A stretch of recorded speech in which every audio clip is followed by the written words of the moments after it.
Allahu, I need Allahu, and the hearts all over the world tonight. So there's hearts all over the world tonight.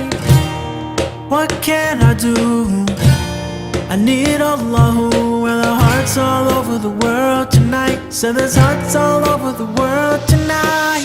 Wish I was smarter when I was younger, found something better, maybe a winner, and I'm so glad to be yours. It's my life that you own, and I start my journey. Hadir hari ini kita mulakan majlis kita dengan solat Al-Fatihah.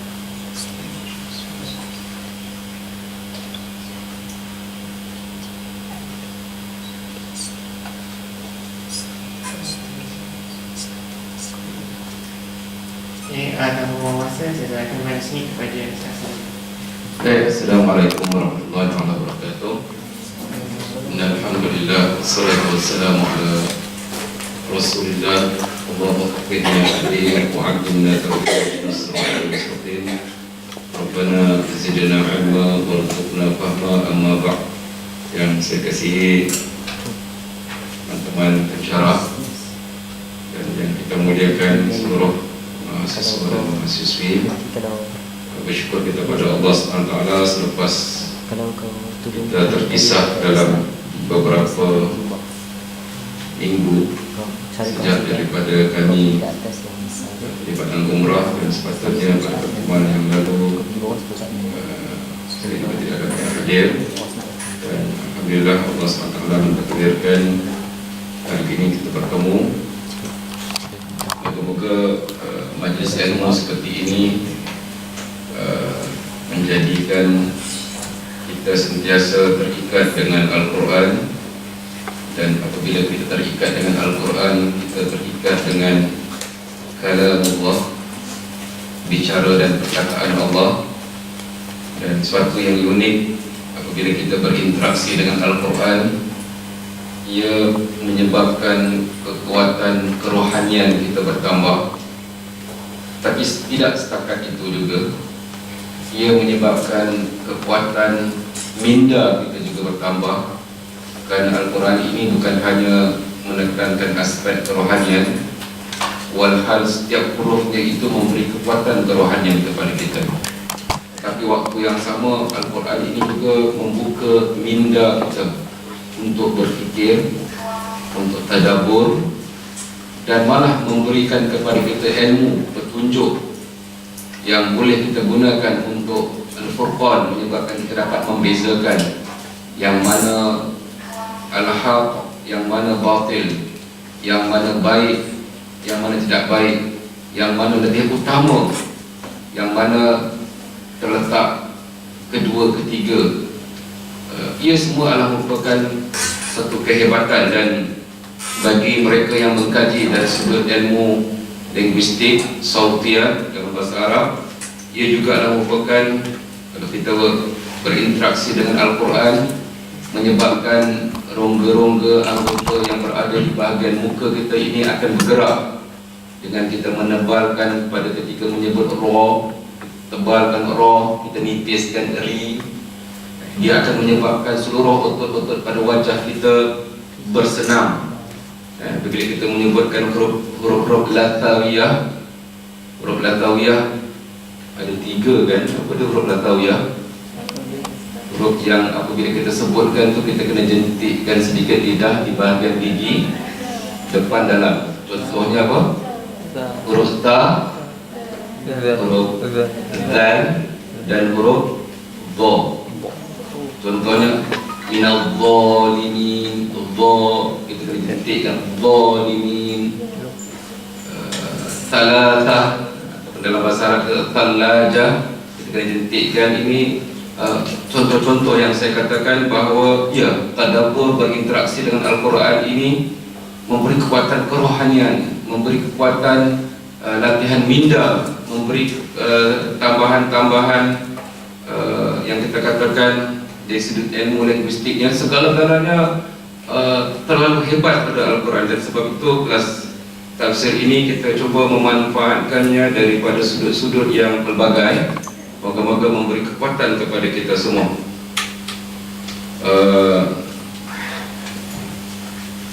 pada malam ini kita telah memilih ayat 19, 20, 21 daripada surah At-Taubah.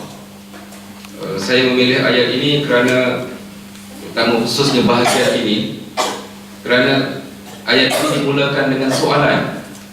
Apabila ia dimulakan dengan soalan, seolah-olah Allah SWT mengajak kita untuk berfikir. Kita membaca ayat la ikraha fid din, tidak ada paksaan dalam agama. Qad tabayyana rusydu minal ghayy, telah jelas antara rusyd, tunjuk itu dengan al-ghayy, jelas. Jadi seolah-olah Allah SWT tidak memaksa, tetapi kehebatannya Allah SWT meminta kita untuk berfikir dan memilih. Berfikir dan memilih. Dan apabila kita memilih, maka kita kena bertanggungjawab untuk menanggung risiko yang kita pilih. Dan inilah keindahan dalam Allah SWT menciptakan makhluknya bernama manusia dan jin ini, ialah supaya mereka diberi pilihan untuk memilih. Dan sebelum mereka memilih, mereka diberi peluang untuk berfikir. Berfikir, membandingkan, menilai. Kemudiannya diberi kebebasan untuk memilih. Dan kemudian memilih itu mesti bersedia untuk menanggung risikonya. Jadi banyak tempat dalam Al-Quran mengajak kita berfikir. Dan pada waktu yang sama, apabila kita nak bercakap, apabila kita nak menerangkan, apabila kita nak memberitahu juga, kita juga diminta untuk berfikir. Khatibun nas, dalam satu hadis, khatibun nas ala qadri uqulihim. Bicaralah, bercakaplah dengan manusia mengikut kadar kemampuan standard dia berfikir. Kalau kita berikan sesuatu yang tinggi, walaupun sangat baik yang tinggi itu, dia tak faham, maka kadang-kadang kita boleh menyebabkan dia jadi kufur. Sebab Allah SWT menegur para sahabat, Allah SWT menegur Nabi untuk diberitahukan kepada para sahabat, beritahu pada sahabat-sahabat kamu, jangan bercakap sesuatu yang orang tak faham, dan dengan dia tak faham itu menyebabkan dia makin jauh, menyebabkan dia jadi kufur pada agama Allah SWT, kerana akal dia belum mampu untuk berfikir tentang itu. Kita bercakap dengan sekumpulan manusia yang masih belum menerima akidah, kemudian belum menerima akhlak yang mulia. Tiba-tiba kita terus bercakap kepada dia, dalam Islam siapa mencuri, potong tangan. Dia tak boleh tergambar, dan dia akan merasa bahawa potong tangan itu satu benda yang zalim. Sebab perbuatan mencuri di kalangan mereka adalah perkara biasa. Belum sampai lagi memahami tentang akhlak, memahami tentang budaya hidup, dan apatah lagi tentang iman Islam yang menyebabkan seseorang itu memilih untuk menyerahkan diri pada Allah SWT. Belum sedia untuk itu. Sebab itu menggunakan akal adalah satu perkara yang sangat penting. Apabila kita berbual dengan orang, kita berbual dengan ibu bapa kita, berbual dengan adik-adik kita, berbual dengan sesiapa sahaja, sila fahami apakah risiko daripada apa yang kita cakap itu, dan kadang-kadang dia boleh memudaratkan kita. Baik, dalam ayat yang ke-19 surah At-Taubah ini, ulama-ulama tafsir mempunyai beberapa pandangan terhadap asbab nuzul, sebab diturunkan ayat ini. Kita pergi perlahan-lahan. Biasanya ayat seperti ini dinasihatkan dalam surah Taubah, maka surah Taubah tidak ada permulaan Bismillahirrahmanirrahim. Dan apabila kita ambil ayat yang di tengah pun juga ramai di kalangan para ulama berpandangan juga tidak dimulakan dengan Bismillahirrahmanirrahim. Aja'altum siqayatal haji wa imaratal masjidil haram. Adakah kamu sifatkan ataupun kamu hanya perbuatan memberi minum, siqayah, memberi minum jemaah haji, wa imaratal masjidil haram, dan memakmurkan masjidil haram itu, kaman amana billahi wal yaumil akhir, sama ataupun sebagaimana dengan orang-orang yang beriman pada Allah, beriman pada hari akhirat, dan wajahada fi sabilillah, dan berjuang pada jalan Allah. Dan langsung sebut la yastawun, tak sama indallah. Baik, mula-mula kita kena fahami bahawa pemimpin Quraisy merasakan bahawa mereka telah melakukan suatu perbuatan yang baik, yang ketika itu dirasakan tak ada orang yang lain lebih baik daripada mereka.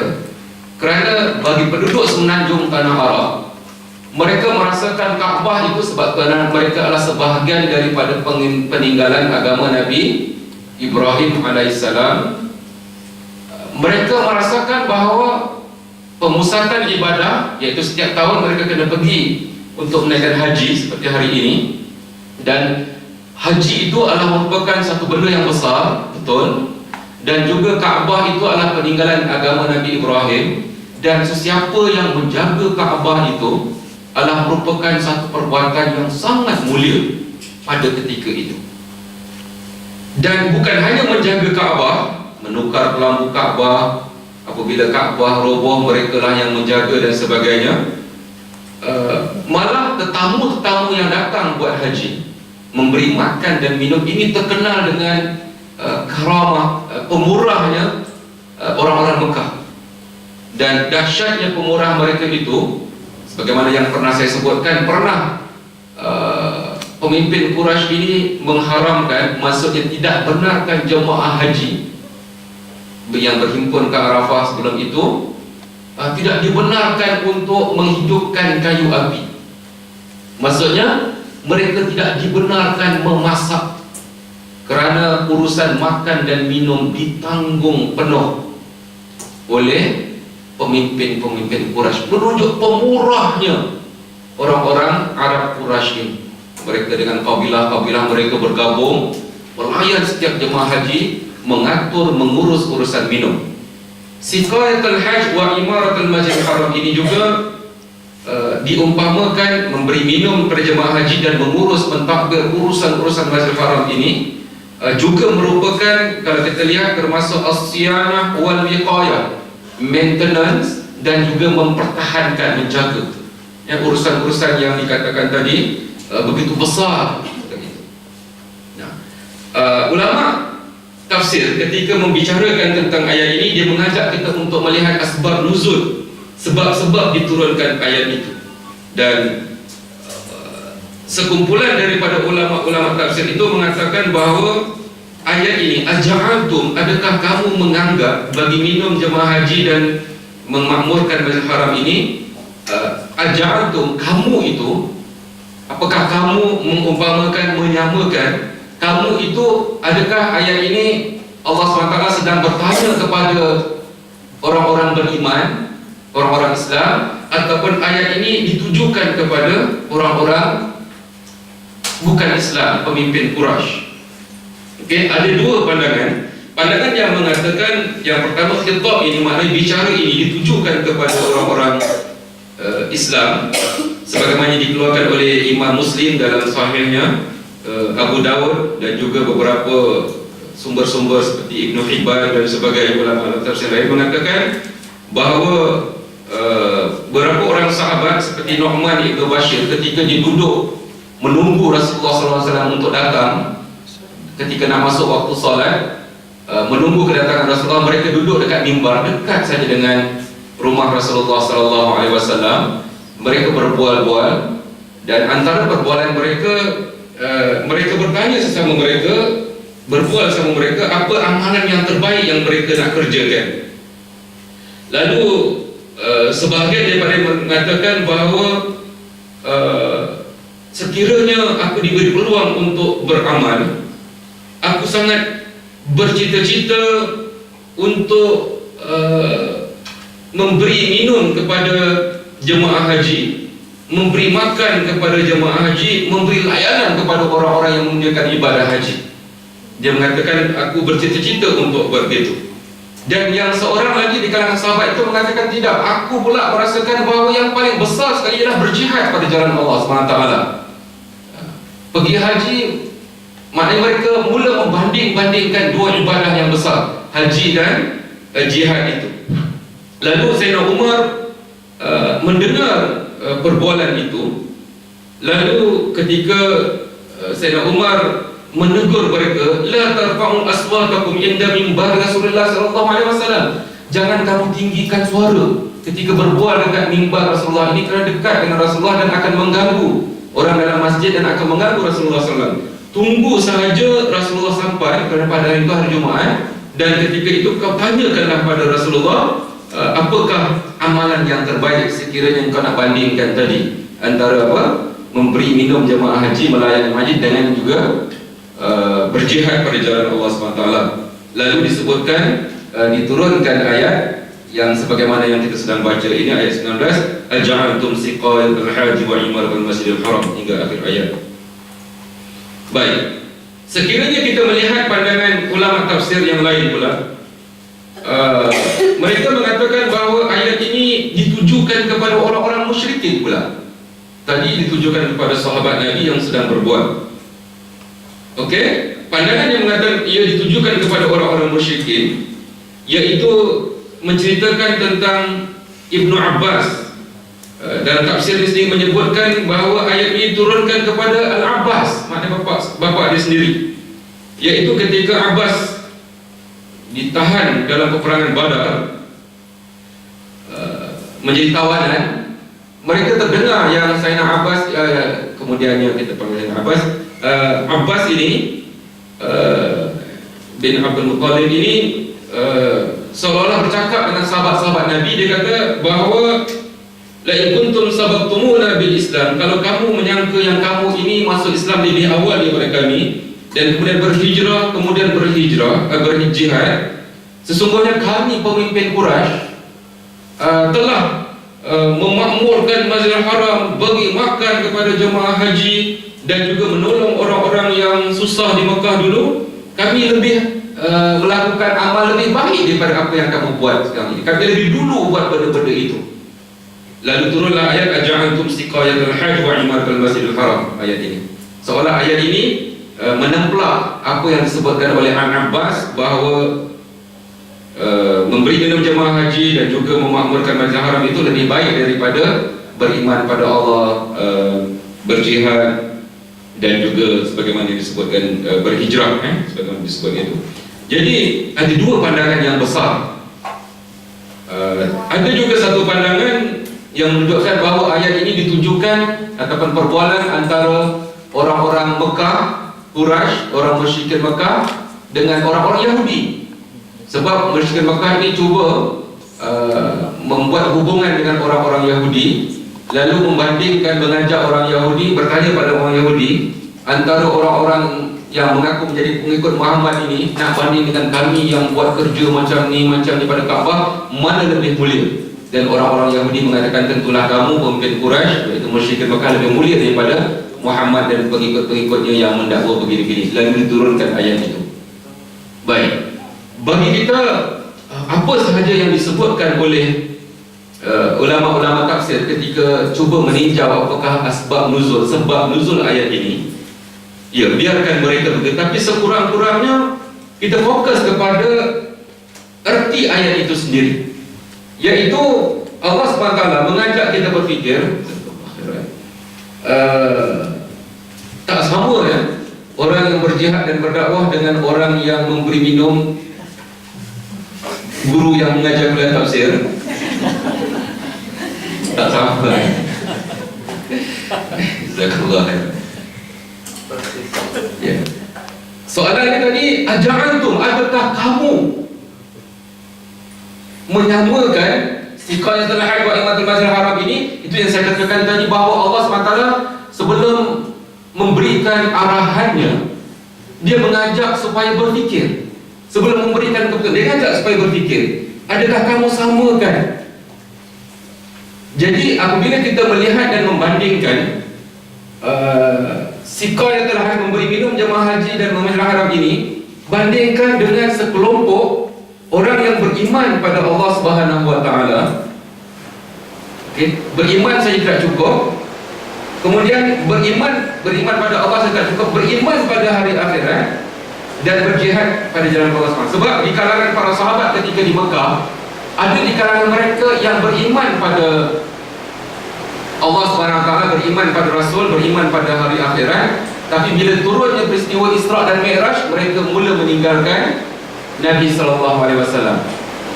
Di Mekah juga, apabila diminta untuk beriman pada Allah, mereka beriman. Diminta untuk beriman pada akhirat, mereka beriman. Tetapi bila diminta untuk berhijrah, meninggalkan tanah air, iaitu bersusah payah berjihad, meninggalkan harta benda, pindah, mereka tak sanggup.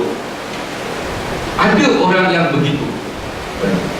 Sekarang ini Allah SWT mencantumkan dia satu set: beriman pada Allah, beriman pada hari akhirat. Kenapa pula di padang bising? Mic ni tak dapat lawan suara angin gitu kan? Saya tak, sebab tak ngadap saya pun. Kalau antum pasang terganggu tak? Kalau tak, saya rasa pasang tak ada masalah kan? Suara mic saya, suara kuat ni. Cuma saya sedang berfikir membandingkan apakah kesan pasang dan tak pasang. Sebab Islam ni mengajak kita berfikir kan? Kenapa anda biarkan tadi, kemudian anda on, dan anda tutup balik? Manusia mengajak berfikir. Baik. Jadi seolah-olah di misi satu set: beriman pada Allah, beriman pada hari akhirat, dan mesti dibuktikan dengan wajahadah dan berjuang pada jalan Allah Subhanahu wa taala. Okey, tiga ini tidak boleh dipisahkan. Nah, tiga ini dibandingkan dengan apa? Dibandingkan dengan dakwaan sekumpulan pemimpin. Dan ketika mereka melayan jemaah haji dan juga memberi minum, mengurus makan dan juga memakmurkan masyarakat, ketika itu mereka berada dalam keadaan mensyirikkan Allah Subhanahu wa taala. Jadi berarti perbandingan ini bukan hanya membandingkan tentang serve jemaah haji dan mengurus majlis haram, tetapi membandingkan dengan orang yang musyrik, dengan membandingkan dengan orang yang beriman pada Allah dan berjihad. Jadi bukan hanya menceritakan pasal amalan melayan jemaah haji dan haram, tetapi di sebalik melayan jemaah haji itu dan majlis haram itu, sebenarnya ketika mereka buat benda itu, mereka berada dalam keadaan musyrik. Dari segi bahasa pun, kalau anda boleh berfikir, dia menggunakan nama terbitan Siqayatul Hajj, iaitu pemberian minum. Dia tak kata menggunakan verb ataupun dalam bahasa jumlah fi'liyah. Digunakan nama terbitan pemberian minum kepada jemaah haji dengan kaman amana. Dia bandingkan pula dengan verb orang yang beriman. Jadi bagi siapa yang belajar bahasa Arab, barulah dia akan lihat, biasanya dalam bahasa Arab kalau kita membandingkan dengan orang yang menggunakan perbuatan memberi minum kepada mereka dan beriman, tetapi dia tidak sebut memberi minum, tapi disebut apa? Pemberian minum. Maknanya dia membanding dua benda.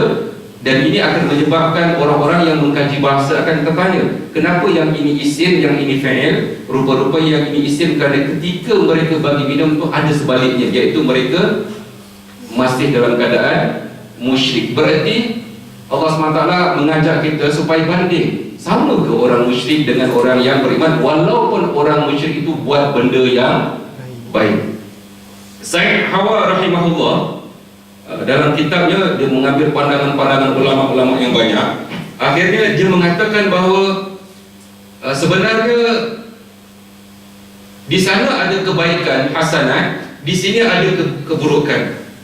Allah Subhanahu wa taala telah meletakkan keburukan itu ada size-nya, dan meletakkan keburukan itu ada size dan kebaikan ada size-nya. Dan kemudian dia mengajak kita untuk sentiasa membandingkan. Mari kita lihat Said Hawa bagi contoh. Dia kata, cuba lihat, fasyirku akbar minar riba.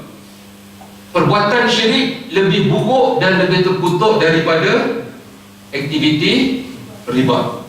Dibandingkan riba pula akbar minaz zina. Betul ke? Riba dengan zina, riba lebih teruk? Betul. Sebab orang yang terlibat zina itu bagaikan berzina dengan ibunya sendiri. Jadi dia mengatakan bahawa riba itu lebih teruk daripada zina. Sebab zina itu adalah perbuatan pribadi yang tersembunyi. Yang perbuatan itu terkutuk sebab kita sedang bandingkan antara sayiat, benda tak baik dengan tak baik. Jangan pula anda bila saya sebut tahu boleh dah berzina sebab riba lebih teruk. Jangan cakap macam tu pula. Itu salah berfikir bang dia. Kita sedang membandingkan dua benda yang tak senonoh. Jadi bila bandingkan dua tak senonoh, dia mengatakan riba lebih besar buruknya daripada zina. Kenapa? Sebab zina itu memang terkutuk, tapi dia melibatkan pribadi, orang tu sembunyi buat benda tak senonoh, memang berdosa terkutuk, tapi melibatkan dua individu dan dua keturunan. Tetapi riba ini melibatkan orang ramai dan sistem. Maksudnya berganda dan sebagainya, dan dia merosakkan lebih besar masyarakat itu. Kedua-duanya tak senonoh, tapi seolah-olah kalau kita nak bandingkan, dan memang kita akan bandingkan banyak benda, begitu juga at-tauhid a'zam minas salah. Mentauhidkan Allah itu lebih utama, lebih penting daripada mendirikan solat. Bukan kita kata solat tak penting, tapi saiz yang saya katakan.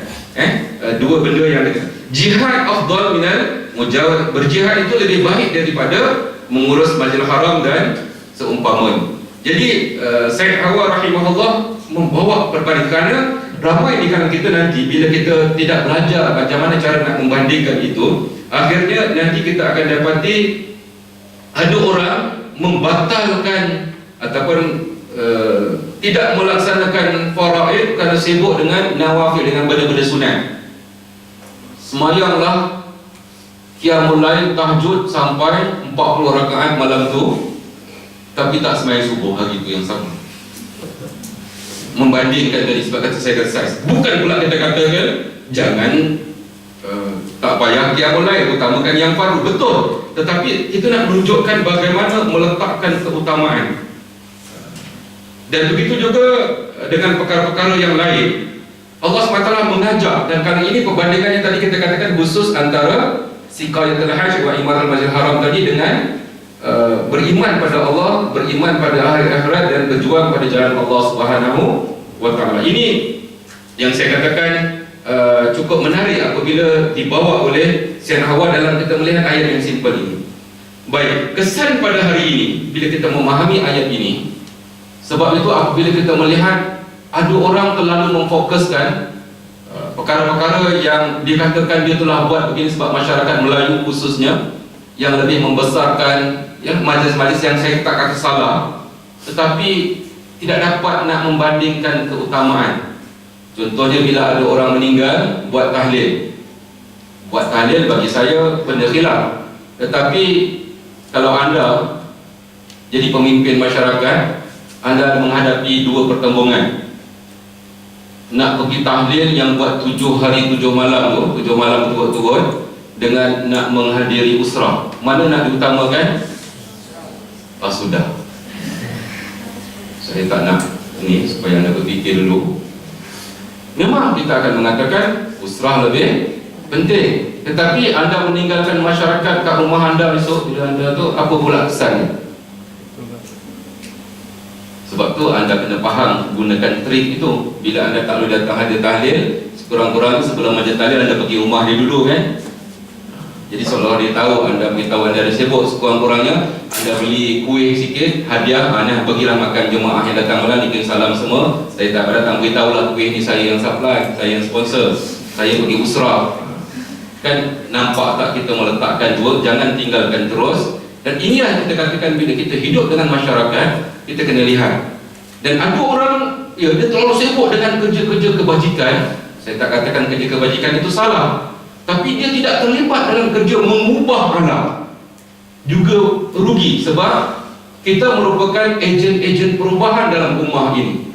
Kita nak melakukan perubahan, kita nak melaksanakan amar ma'ruf dan nahi munkar. Kita nak banyak benda yang kita kena buat dalam Islam ini. Tetapi kalau kita terlalu sibuk dengan urusan yang maksud saya urusan-urusan yang kita rasa inilah yang paling hebat, dan kita meninggalkan yang lain, kita akan kerugian. Tetapi pada waktu yang sama kita mengajak pula, kalau itulah orang lain, maksud saya, kalau itulah yang terbaik untuk dia, lebih baik dia buat benda-benda yang seperti itu daripada dia tidak beramal langsung. Tapi bagi kita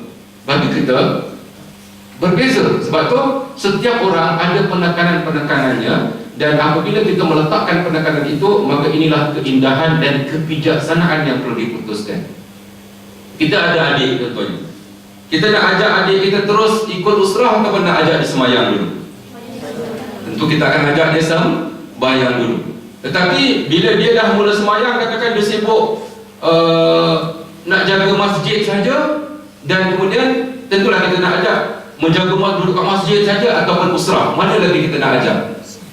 Ketika itu kita akan pertingkatkan dia lagi. Inilah yang kita katakan kebijaksanaan kita. Dan sebab itu apabila kita memahami kebijaksanaan ini, membanding-banding macam tu, maka inilah yang kita katakan, Syed Hawa mengatakan ayat-ayat yang seumpama ini merupakan ayat-ayat yang mengajak kita berfikir, mengajak kita menilai yang mana dikatakan prioriti, keutamaan untuk sebuah gerakan Islam, keutamaan untuk sebuah universiti seperti CCMS, keutamaan untuk seorang individu. Jadi masing-masing ada keutamaan, dan sebab itu Syed Hawa ketika dia kata membandingkan saiz amal itu dengan keperluan tertentu adalah merupakan satu benda yang sangat penting, dan dia bawa ayat ini sebagai satu bukti. Bagi orang musyrik yang membesar-besarkan diri itu, dia mempunyai penekanan yang berbeza ketika berhujah dengan mereka. Baik, dalam ulama tafsir juga melihat kisah ini apabila dikaitkan dengan Al-Abbas tadi, ketika pembukaan Mekah dan beberapa detik sebelum itu, ketika bapa saudara Nabi ini, kerana ada beberapa riwayat dalam sejarah mengatakan sebenarnya Abbas ini dah masuk Islam lebih awal daripada ketika dia mengisytiharkan dia masuk Islam. Itu satu perbahasan yang lain. Tapi nak menunjukkan bahawa ketika membicarakan ayat ini, so Abbas ini bertanya kepada saudara, adakah seolah-olah engkau minta, orang-orang Islam minta supaya kami tinggalkan mengurus Masjidil Haram dan tinggalkan jemaah haji, biarkan mereka urus makan mereka, tak payah buat lagi, seolah itu yang kamu nak? Tapi Rasulullah SAW telah memberikan isyarat kepada Abbas, teruskan memberi minum jemaah haji, minum tak sih, beri makan dan minum jemaah haji, dan teruskan mengurus Masjidil Haram, kerana yang itu baik untuk engkau, teruskan.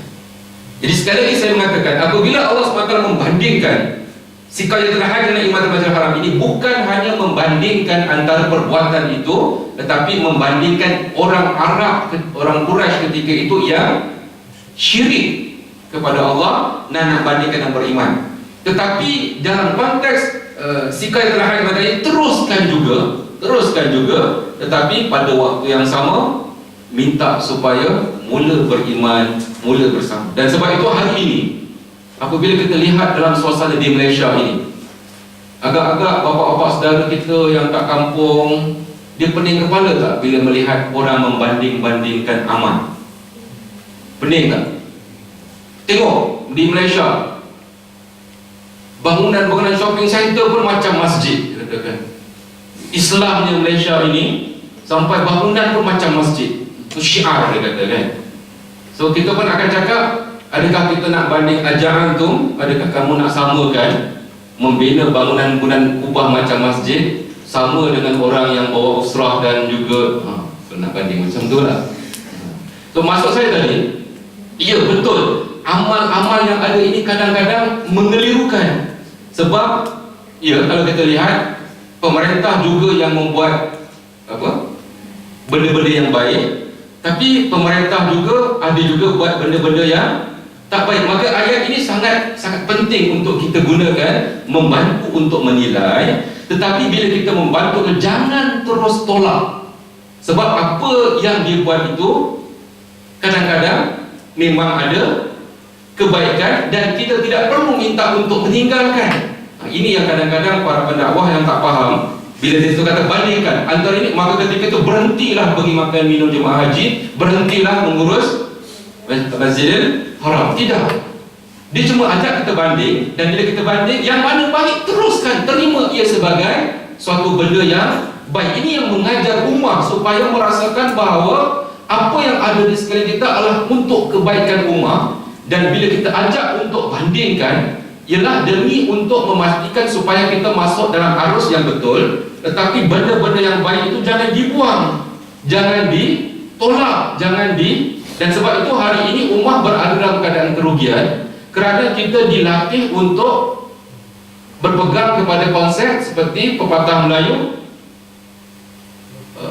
kalau orang ni buat baik,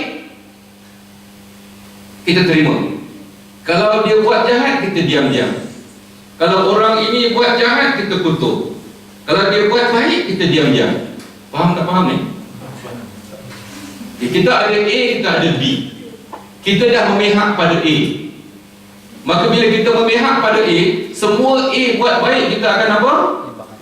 Terima dan puji. Semua A buat jahat, kita akan apa? Diam-diam. B ni kita tak setuju dengan dia. Semua B buat baik, kita diam-diam dan tak puji dan tak hargai. Bila B buat setengah, kitalah yang akan mengheboh-hebohkan. Adil tak kita? Sebab itu kita mengatakan sebagai seorang yang terpelajar, yang terlibat dengan usrah dan dakwah ini, kita mengajar supaya kita menjadi mata. Jangan terus sided yang akan merugikan kita. Kita nak yang mana-mana baik yang ada kat sini, kita suburkan, kita puji, kita manfaatkan.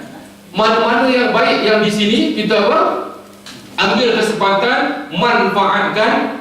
Yang mana tak baik kat sini, kita cuba nasihatkan, tegur, jangan buat, jangan buat, jangan buat. Yang mana tak baik kat sini, kita juga tegur, jangan buat, jangan.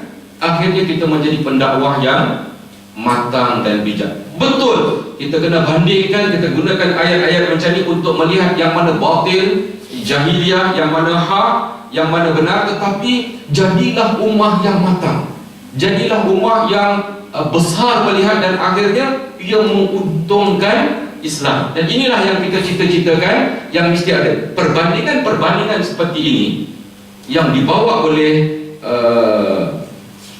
Sayyid Hawa ketika melihat ayat-ayat seperti ini, mengajak kita berfikir, mengajak kita membandingkan, mengajak kita menilai. Betul, ayat ini akhirnya menolak orang-orang musyrikin, orang-orang yang tak betul. Tetapi amalan itu bukan amalan yang salah. Yang salah ialah syirik yang mereka bawa. Dan jangan pula bila kita sebut macam ni, kita mengutuk orang yang bagi minum jemaah haji, kita mengutuk orang yang memakmurkan Masjidil Haram. Tidak begitu. Dan sebab itu bila Abbas bertanya kepada sahabat-sahabat Nabi dan disampaikan Nabi, adakah kamu minta aku tinggalkan jemaah haji ini, tinggalkan urusan jahat? Nabi kata tidak, teruskan, itu lebih baik untuk kamu dan sesuai dengan kamu.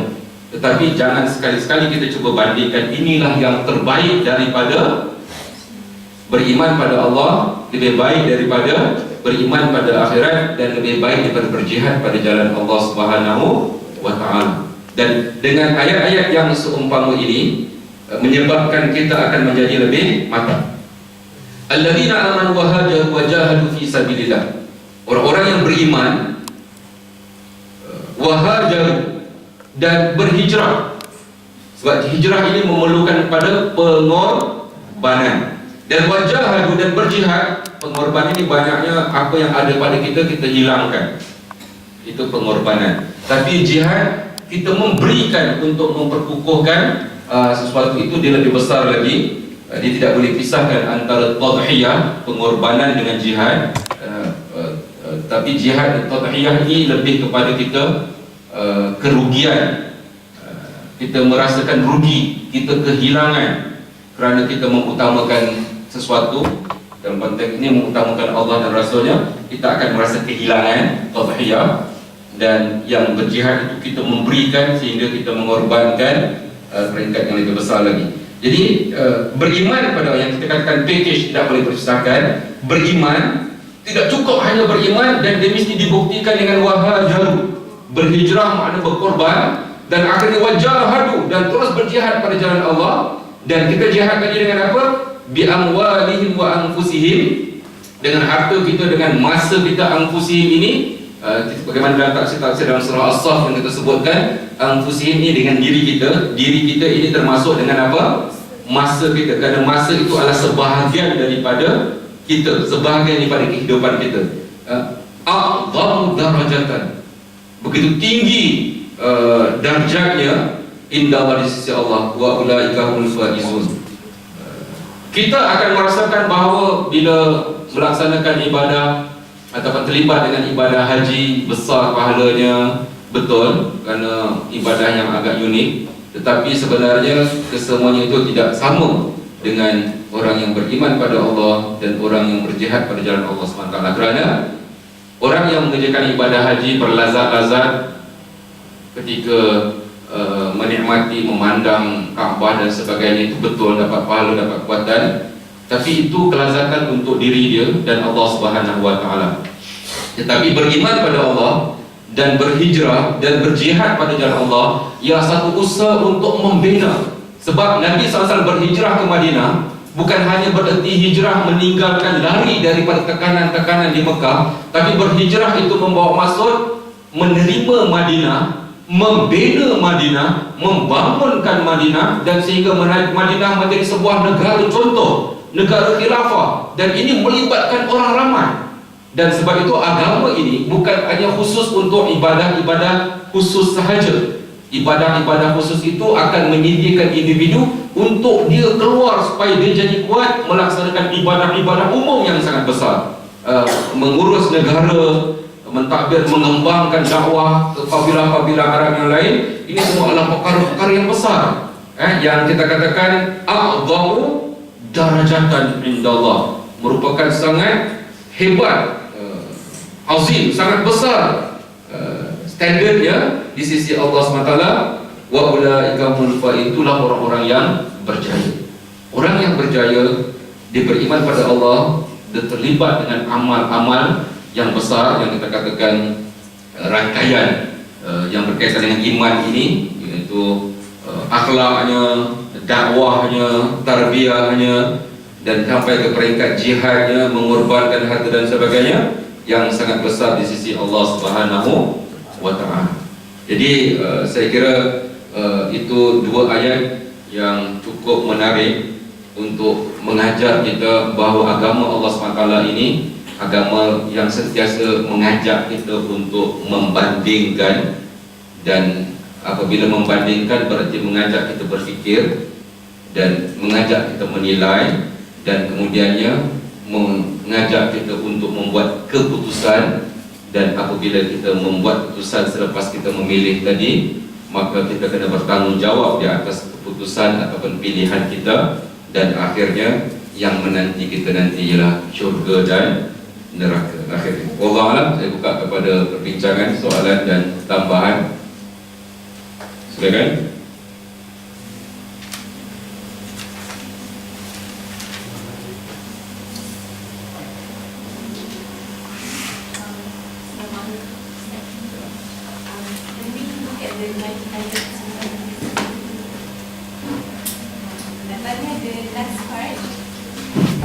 Dan Allah tidak memberikan hidayah kepada kaum yang zalim. I don't really get it. Is it like it's like too bad, you know, zalim is doing nothing? Okey, saya rasa saya pernah membicarakan tentang ayat ini.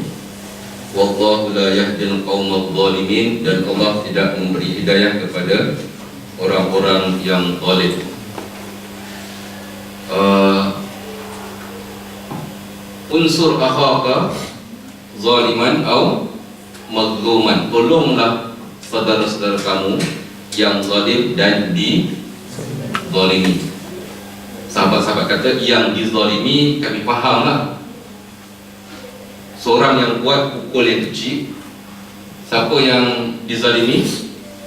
Yang kecil. Tolong yang kecil itu kita fahamlah kan. Tapi yang zalim ni kenapa pula kita kena tolong dia? Dia dah pukul yang kecil, nak tolong apa lagi? So, menolong orang yang zalim maksudnya apa? membantu dia supaya dia tidak buat zalim, membantu dia supaya dia jangan kupon. Itu kira membantu orang yang zalim. Perkataan zalim kita jumpa dalam hadis itu.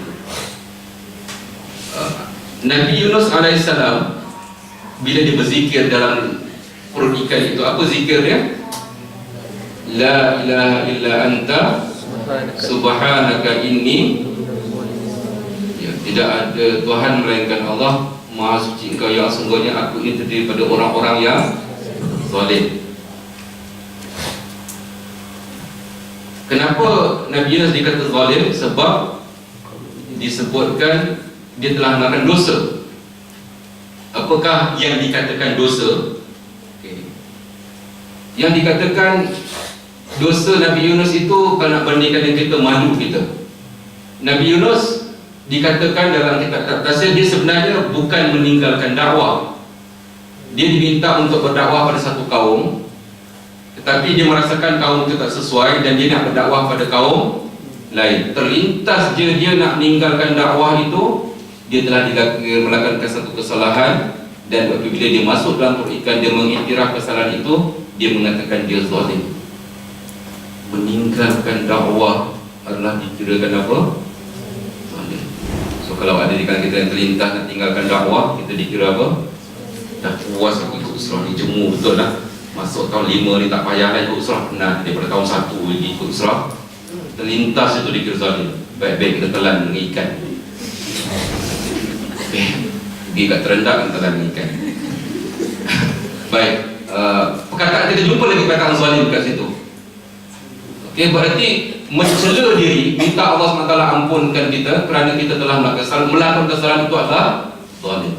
Kenapa dikatakan Allah tidak memberi hidayah pada zalim? Orang yang zalim ini dia memilih. Nabi Yunus tadi memilih untuk meninggalkan dakwah. Dia memilih itu kesalahan dengan sengaja memilih. Sebab memilih itu sengaja ke tak sengaja? Memilih itu sengaja. So dalam ayat-ayat yang kita jumpa, yang Allah SWT mencela dan menyebutkan wallahu la yahdil qawmal zalimin, menggambarkan kepada kita apabila kita diberi pilihan, awal kuliah saya sebutkan tadi, kita diberi pilihan kan, suruh menilai, suruh berfikir, kemudian suruh membuat keputusan, suruh memilih kan. Apabila kita memilih benda-benda yang tak betul, kita adalah dikira apa? Zalim.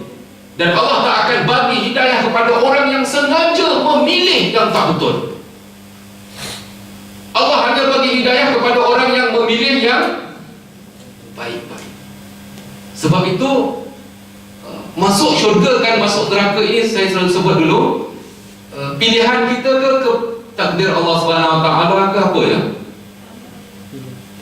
Kita masuk syurga ke neraka ni, takdir Allah SWT ke pilihan kita?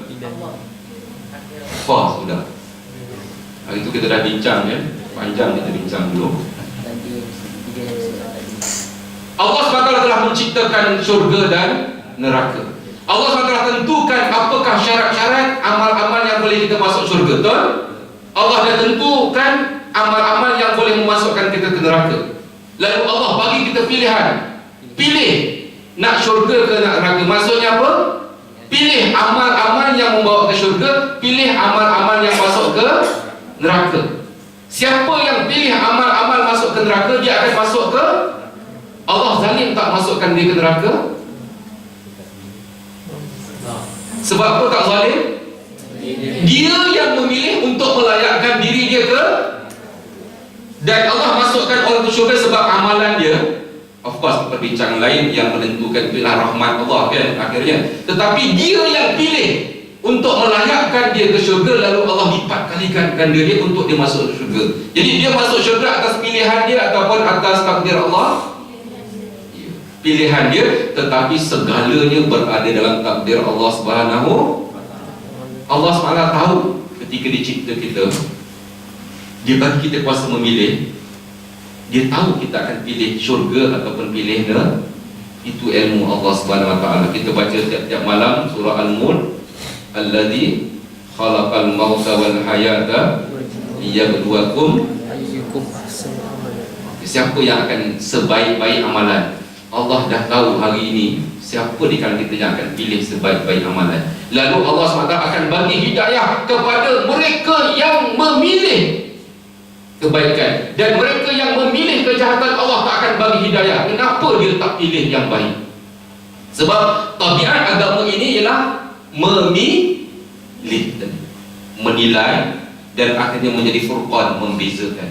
Jadi perkataan wallahu la yahdil qaumadh dhalimin, orang itu dianggap zalim kerana dia memilih untuk melayakkan diri dia masuk ke neraka, dan sebab tu Allah tak bagi hidayah kerana dia sengaja memilih. Allah SWT telah letakkan hidayah dalam dunia ini dan ditaburkan hidayah. Bagi orang yang mencari hidayah, dia akan dapat hidayah itu. Bagi orang yang tidak mencari hidayah, dia tidak akan dapat hidayah itu. Dan sebab itu kita selalu sebutkan, saya selalu ulang-ulangkan, jiwa tercari-cari.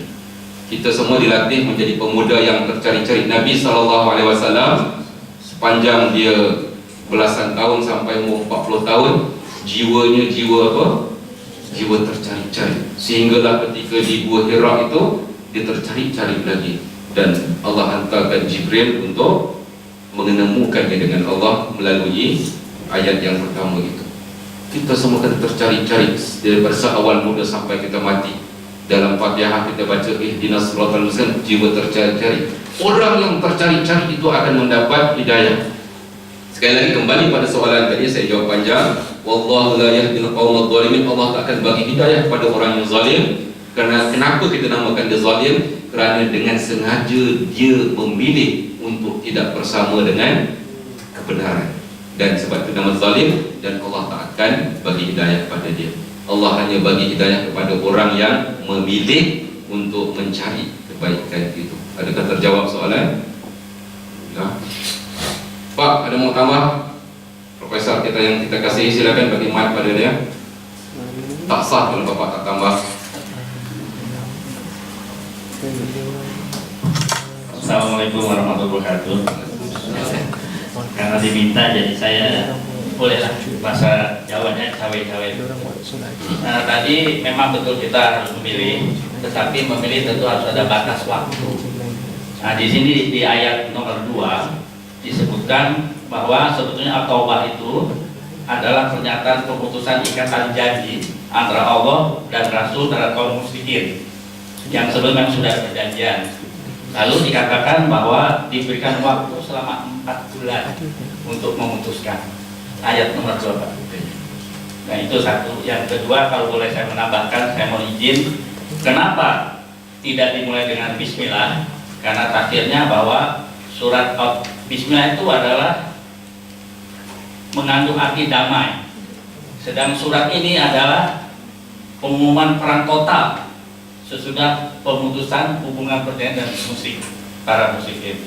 Dan kemudian kalau boleh diizinkan pula bahwa ini kan tadi cuplikan beberapa ayat, sebutnya at-taubah itu mempunyai 3 makna pokok. Yang satu iman, yang kedua munafik, yang ketiga musyrik. Itulah sebab. Tapi kita medis sebetulnya kalau mempelajari ini dengan sesungguh-sungguhnya, itu bisa diimplementasikan kepada kehidupan cendekia dari kedokteran, begitu.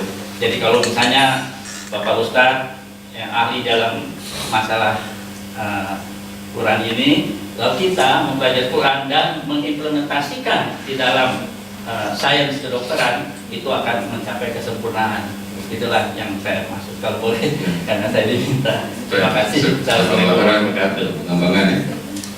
Tentu surat Taubah ini dia mempunyai 129 besar pengisiannya, tetapi kita cuma memilih ayat yang ke-19 dan 20 tadi, dan khusus dalam konteks saya nak mengajak berfikir. Tapi kalau kita lihat dalam surat Taubah ini, dia panjang, sebab ketika kalau kita lihat bagaimana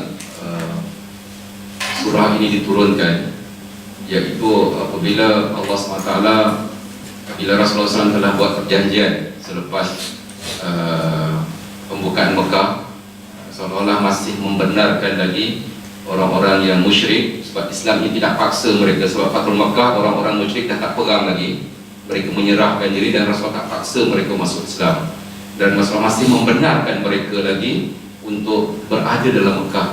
Dan bayangkan, Mekah telah ditakbir oleh Madinah, tetapi mereka masih lagi membawa amal-amal syirik mereka dan masih membawa wanita tidak berpakaian tawaf keliling Kaabah.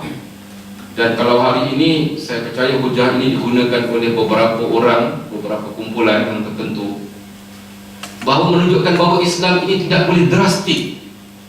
Di Mesir, menangnya gerakan Ikhwan Muslimin di Mesir, boleh terus tegakkan syariat.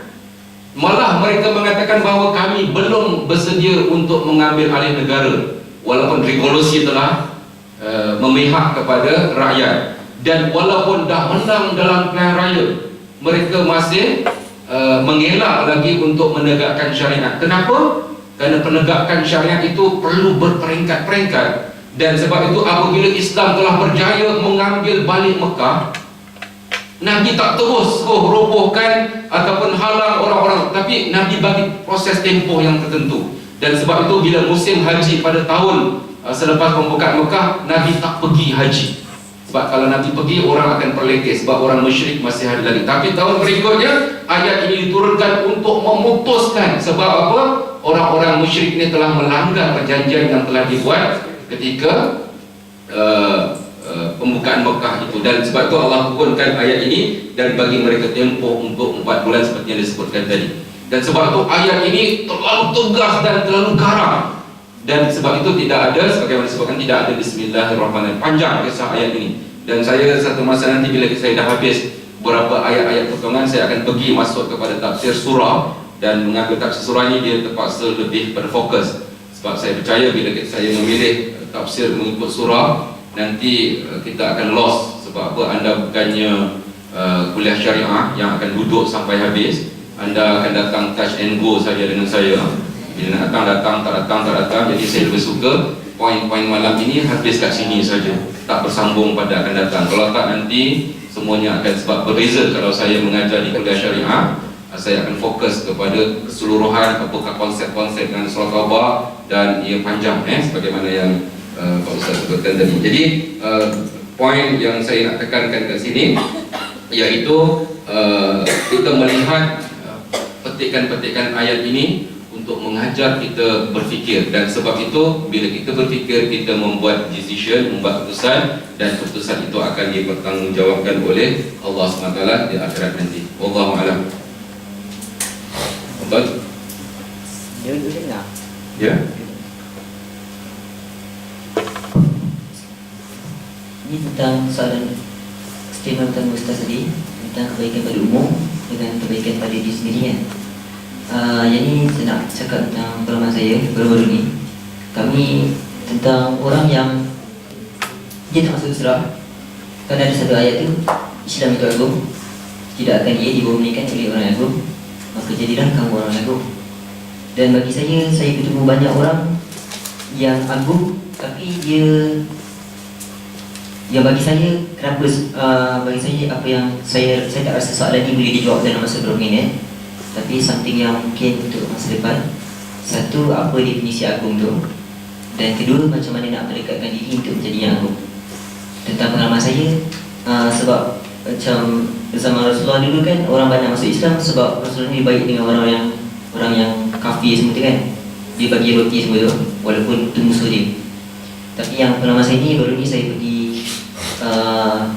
kenduri tahlil tu, bukan kenduri tahlil pun, sebab ada orang baru meninggal. So kami pergi bilang jauh lah. Waktu kami pergi tu, yang teman saya tu dia houseman. So waktu teman tu dia skip dinner.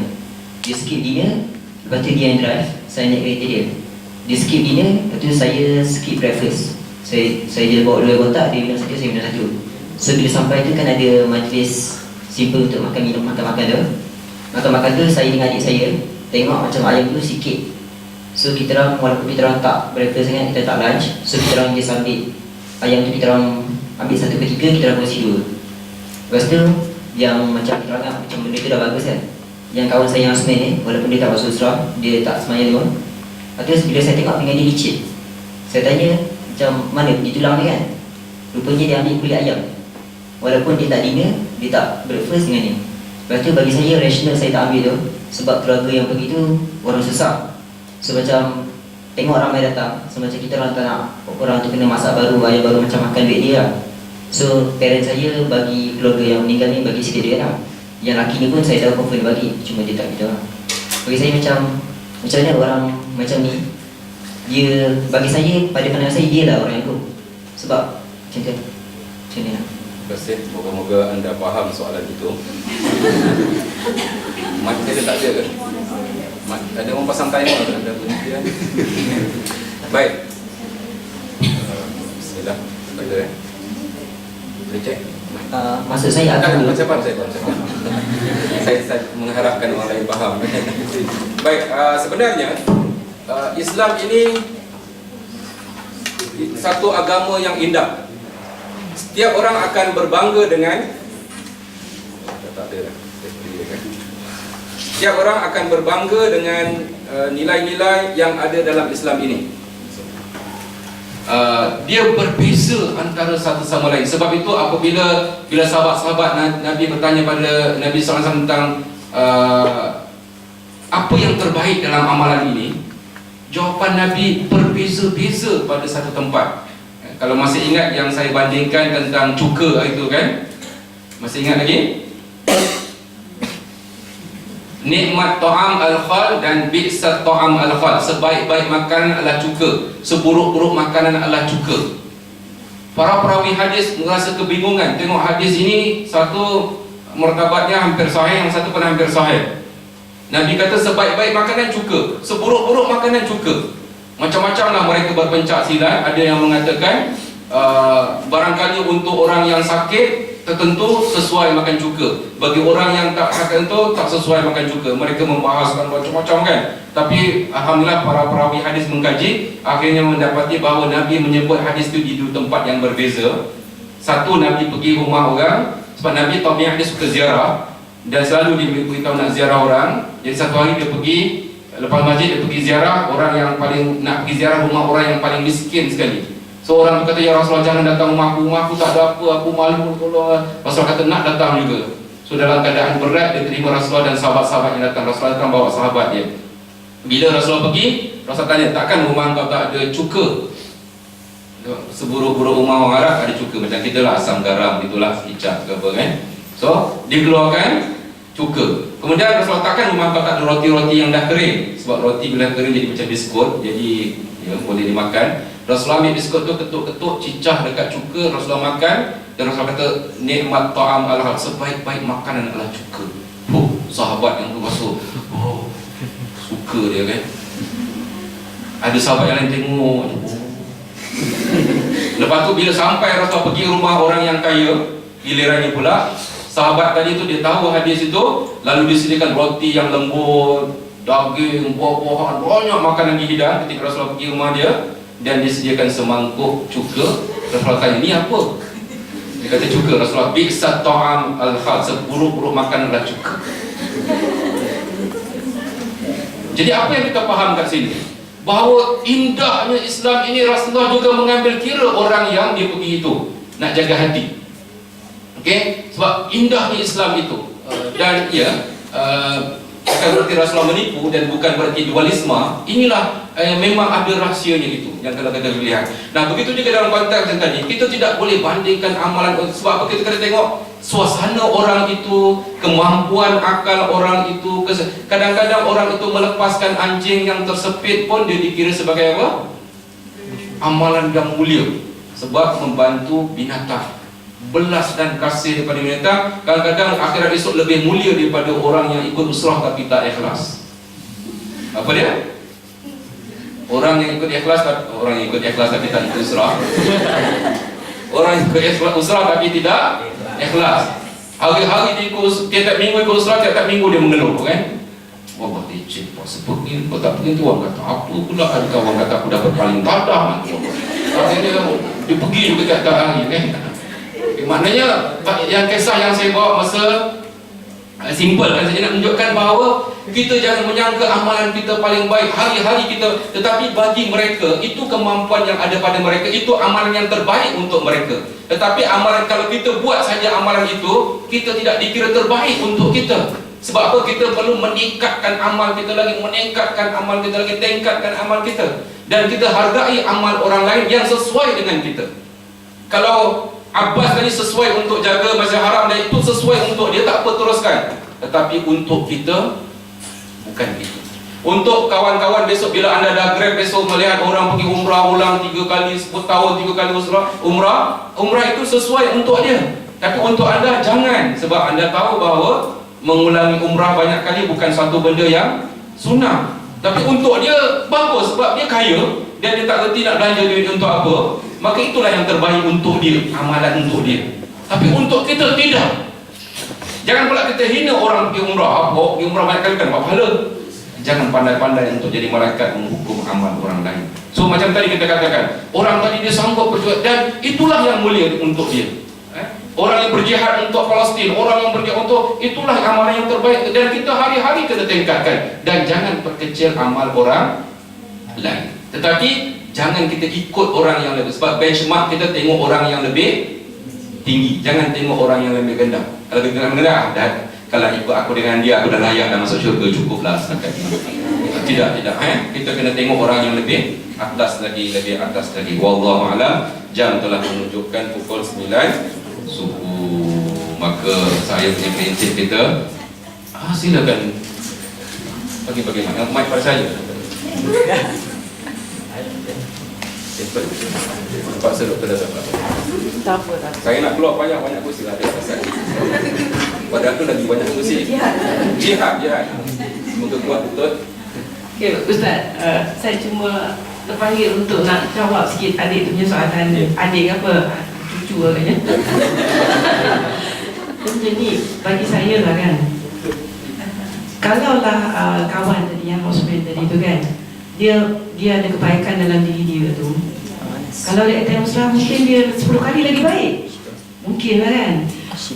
Tapi on our part tu kan, kita tak boleh nilai orang tu sebagai baik atau jahat, baik atau kurang baik daripada perbuatan dia pergi usrah ke tak ada usrah. Sebab Allah Subhanahu Wa Taala memberi setiap kita tu cara, apa orang kata, hidayah yang mungkin direct daripada Allah. Kita tak tahu, dia tak pergi usrah tetapi mungkin dia selalu dengar kat TV, kat radio ke, ataupun dia punya amalan harian tu dia ada bercampur dengan orang-orang yang jadi usrah bagi dia, walaupun tak official dan tidak secara orang kata rutin. In fact kita yang pergi yang rutin ni, takut kita ni benda tu jadi so rutin dan apa yang kita buat tu dah tak tersentuh ke hati kita. Jadi maknanya bagi saya lah, masalahnya is inside our hearts. Jadi bila kita tengok siapa sekalipun membuat kebaikan, bagi saya lah kita kena anggap Masya Allah, Subhanallah. Sebab setiap kebaikan itu adalah daripada perkara-perkara yang baik, dan kita tak dapat nak nilai apa yang telah berlaku dalam jiwa dan hati dia. Kalau hari ini kita kata dia seorang yang baik dan masih belum Islam, tapi kita tak tahu, mungkin besok dia masuk Islam, kita belum tentu lagi kan. Mana tahu kalau besok kita dah ubah fikiran. Wallahu a'lam. Betul kan? Tepat sekali kita mengatakan bahawa ya, amal-amal orang lain juga baik, tapi bagi kita, kita boleh samakan amalan kita dengan mereka. Kita kena naik lagi. Simple saja kan, macam seorang, dan sebab tu bila kita kata zikrul maut ini ataupun tilawatul Quran wa zikrul maut, yang kita katakan indal qulub tasda, sesungguhnya hati dia berkarat. Cara nak kilatkan ialah dengan tilawatul Quran wa zikrul maut, baca Quran dengan ingat mati. Bagi orang yang baru, dia dengar satu ayat saja telah tersentuh. Bagi orang yang alim, dia tak cukup dengan satu ayat, dia perlukan satu juzuk setiap hari. Sebab apa? Iman kita makin meningkat. Orang yang tepi jalan, bila terdengar satu ayat dia tersentuh, dia punya kuat, tu dia dapat hidayah. Yang saya katakan, Abdullah Mubarak, anak murid pencuri, mendengar ayat Quran dia dapat hidayah. Orang yang alim menafsirkan ayat Quran belum tentu lagi dia dapat hidayah. Sebab apa? Dia hari-hari dia kena satu juzuk, satu dos yang lebih besar lagi, baru dia boleh buat. Kalau dia baca satu hari satu muka surat, alamat tak lama lah dia. Tapi bagi orang yang baru, dia kena baca satu hari satu muka surat, dia bertambah lagi. Ini yang kita katakan amal ini berbeza-beza dengan orang lain.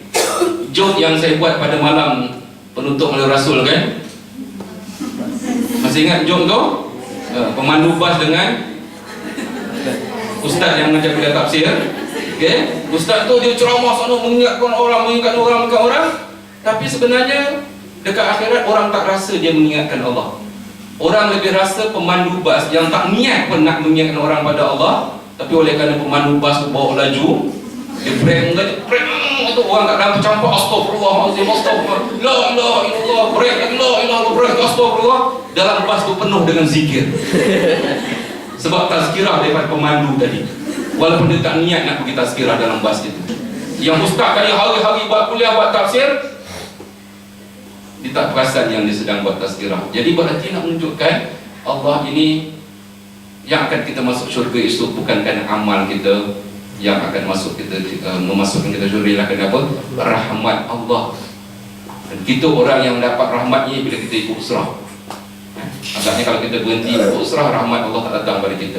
Tapi bagi dia, itu rahmat Allah. Dan kita cuba untuk pertingkatkan orang lain, mengajak orang lain. Tapi bila belum sampai masa dan tak sesuai, jangan hina amalan orang lain. Dan kita teruskan amal kita dan tanggungjawab yang diperintahkan Allah kepada kita. Okey, jangan menunjukkan 9.20. Saya mengharapkan supaya kita amanah dalam berhenti dan amanah juga dalam bermula. Kalau dikatakan jam 8, maka jam 8 dah kita mulakan. Yang moga-moga kita diberkati Allah. Subhanallahumma wa bihamdika asyhadu an la ilaha illa anta astaghfiruka wa atubu ilaik. Wassalamualaikum warahmatullahi wabarakatuh. Depannya ditabung jihad Palestin kerana pada minggu ini insya-Allah pada 30 hari bulan ada sepasukan daripada seluruh dunia akan berhimpun ke Jordan, ke Amman, dan mereka akan beramai-ramai berarah menuju ke sempadan yang membawa ke arah Masjidil Aqsa, dan mereka akan beramai-ramai di situ untuk menunjukkan mereka berniat untuk masuk ke Masjidil Aqsa. Tetapi sekiranya tentera Jordan halang mereka, mereka akan berhenti dari berarah itu. Sekiranya tentera Jordan membenarkan mereka melepas sempadan, mereka akan bertemu pula dengan komando Israel dan melihat apa yang akan terjadi. Tapi sekurang-kurangnya mereka membawa mesej bahawa penduduk dunia sedang berusaha untuk menuju ke Masjidil Aqsa dengan apa cara sekalipun. So untuk itu saya ingatkan supaya kita sentiasa teringat kepada perjuangan Palestin, dan bagi mereka yang berkelapangan pada 30 hari bulan hari Jumaat, bolehlah beramai-ramai ke stadium melawati di Shah Alam untuk meramaikan aktiviti GMJ, Global March to Jerusalem. Moga-moga melihat suasana itu akan mengingatkan kita pada perjuangan Allah. Rise upon mine. If you just look right, you see the signs. We can't keep hiding from the truth and let it take us by surprise. Protect us in the best way, guide us every single day, keep us close to you until the end of time. You created everything, we belong to you. Ya Rabb, we raise our hands, forever we thank you.